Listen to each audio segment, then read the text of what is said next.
నిత్య దీపారాధనలు మీరు అన్నట్టుగా ఎలా ఉండాలి అంటే ప్రతి ఒక్కరి ఇంట్లో దీపం వెలిగించే వాళ్ళు ఆడవాళ్ళు వెలిగించకూడదు అసలు. మగవాడే దీపం వెలిగించాలి. ఇది చాలా మట్టుకు గుర్తుపెట్టుకోండి. చాలా మట్టుకు మగవాళ్ళు లేజీతనంగా ఉంటారు. అమ్మా లేచి పూజ చెయ్యు, దీపం పెట్టు, దీపం పెట్టినావా లేదా అని చాలా మంది అడుగుతారు. కానీ ఇంట్లో ఎప్పుడైనా ఇంటి యజమాని మాత్రమే దీపం పెట్టాలి.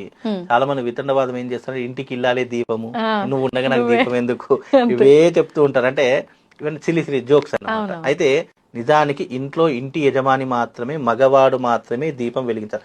ఏ ఇంట్లోనైతే మగవాడు దీపం వెలిగిస్తాడో ఆ ఇంట్లో అష్టైశ్వర్యాలు, సుఖ సంపత్తులు, భోగభాగ్యాదులు చాలా సమృద్ధిగా ఉంటాయి.